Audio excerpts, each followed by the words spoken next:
Hello everyone and welcome to WD18, the Watford fan channel. Now today we're going to be doing another fans preview. You guys seem to love last week's fan preview just before the 1-0 loss to Stoke. Obviously not the result we wanted, but the video went down really well, getting over 1,500 views, so thank you very much for that. And it's going to be a regular thing from now on because I think it's a bit better than me just sitting in front of the camera. It gets different perspectives, different fans on to voice their opinion.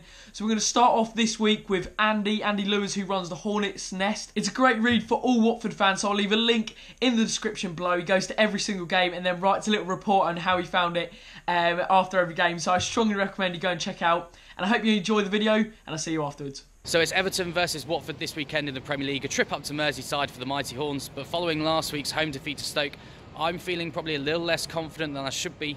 Given Everton's poor start to the season, they're in poor form.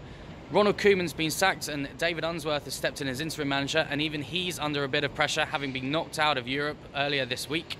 I think if we can have a good first 10-20 minutes, the home fans will get on the players' backs. They'll be nervous. All the pressure's on them, so Watford can go there, play their football, and I really think we could get something there. Pereira should hopefully come back into the starting lineup following his injury, and the big question remains, with Deeney suspended for 3 games, does mystery man Stefano Akaka make the bench again for the Hornets? We'll find out. My prediction, I'm going to go a nervy 2-1 win for the Horns. Sup guys, Robin here, and basically I'm going to do my little preview for the Watford v Everton game on Sunday. So I think that Watford have got to get a win from this, especially after the performance against Stoke. I think Marco Silva is really going to kind of bring his squad with an agenda up to Everton. Everton really not doing well at the moment. They need a win, but I think Watford, we just need to come out there with a lot of fire and passion, which we didn't have last game. And I'm really confident that we can get this result because we really need it right now. Because otherwise, if we don't get a result here against Everton, we could be on a real downward spiral going into our next few games. So yeah, I'm going to predict 2-1 Watford. I think it'll be quite close. So what I think needs to happen on Sunday is that now Deeney's out for 3 games, we need to have either Okaka or Gray starting, definitely. And I think Gray's got a point to prove because 1 goal in however many games just isn't good enough. So there is a bit of team news regarding the squad that will travel up to Merseyside on Sunday. Sebastian Prodl and Yunus Kabul have returned to training but are still out for the game against Everton. Roberto Pereira is still out after picking up a knock against Chelsea in the 4-2 defeat. Our next send-in is from John, who runs from the Rookery End podcast alongside Mike and Jazz. And a big congratulations to the guys who run the podcast. They've been nominated for the Football Supporters Federation Awards. They've been put on the shortlist, so massive congratulations to them. Really, really good podcast for all Watford fans. So I'll leave the link in the description below. But I hope you enjoyed the rest of the video, and let's get straight into it. Well, firstly, it's going to be different mentally. I mean, we're not going to be there like we were in that first season of the Premier League under Kike, where we just went mental when we scored the first goal in the Premier League. 3rd time round, 2nd time, whatever.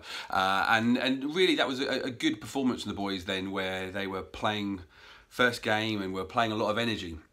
And last year's game, well, it's not particularly worth thinking about the mentality of Watford in that game. It was towards the end of the season.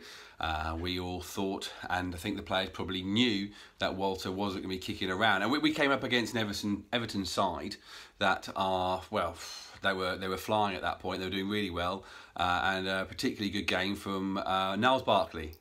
No, not really. Barkley did a really, really good goal, and we just weren't in it, and we weren't going to battle back. And that's where the mentality is going to be a bit different this time. We are ready. We are mentally ready for these games, even more so after showing ourselves against Chelsea and certainly showing ourselves against Arsenal. So I think we're going to go in with confidence, even after the loss last week. That's going to add the experience of having a terrible... Well, they weren't terrible, they won the game, but just that not the best footballing side in Stoke that we played last week.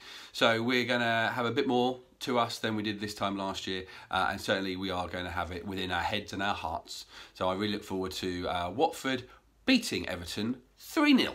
Oh yes, 3. Richarlison needs to get that goal that he's been hunting down for the last couple of games. And I think Andre Gray needs 2. Yes, he'll have 2.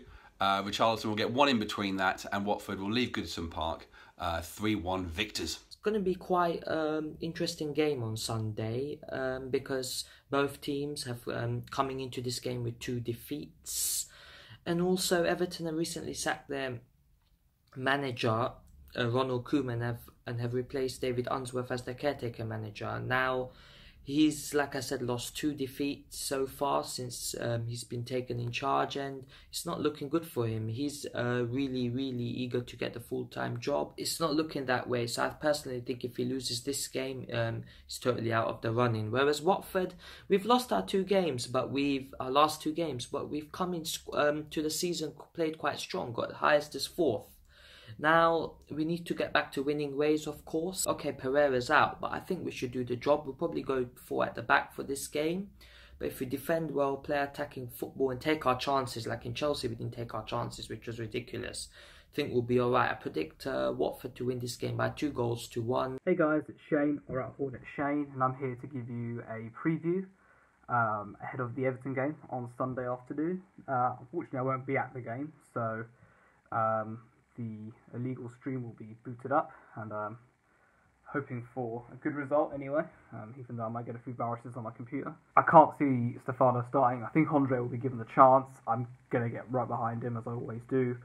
I hope he just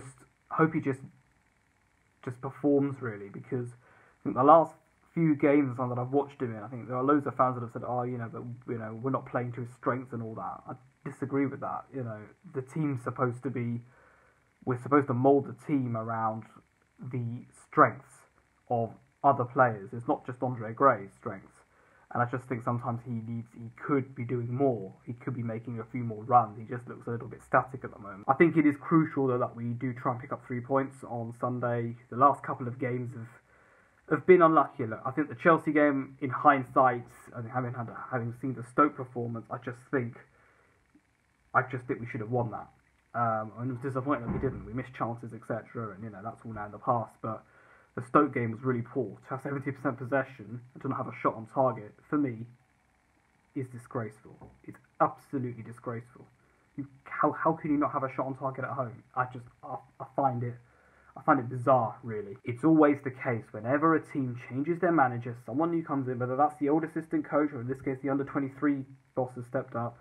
There always seems to be a reaction, and Everton still have those players. They've spent a lot of money, so a lot of the talent that they've brought in has been a bit wasteful, in fairness.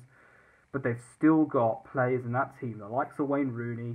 For me, he can change a game. I still think he can. A bit worrying though to hear Marco Silva during the week come out and say Hughes is going to have to wait for another opportunity, which kind of guarantees Etienne Capoe's place on at least the bench.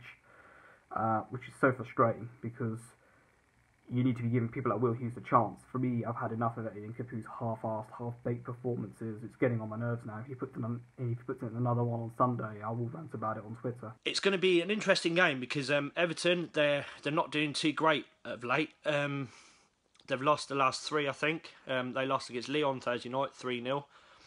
Obviously, they've got a caretaker manager in charge following Koeman's sacking a few weeks ago. So it's going to be an interesting game. How will Watford bounce back after 2 defeats on the trot for the first time this season? I think we'll get the win, personally, because Everton, I think they're definitely there for their taking. They've got a really sort of no threat going forward. They've got Rooney, but he's not really a striker. Their defence is ageing, so I think Andre Gray now has got his place to stake his claim in the team. I think he could have a field day on Sunday, to be fair, using his pace to get behind Ashley Williams and Jagielka, or whoever plays in defence for Everton. So I think we'll win. I think we'll definitely bounce back. I think it's going to be it can't be any worse than Stoke, because we were poor against Stoke. So I think we'll win. I think I'm going to go for 3-1, because I do think we'll concede, because I don't think our defence is all that just yet. I do think we'll concede. I think 3-1 Watford. I'm going to go for Andre Gray. I think we'll grab 2, and Richarlison will grab another one. So that rounds up the fans preview. Let's get a discussion going in the comment section below. What's your prediction for Sunday's game? Leave a like if you have enjoyed, and don't forget to subscribe so you don't miss any more Watford fan content, and we'll see you next time.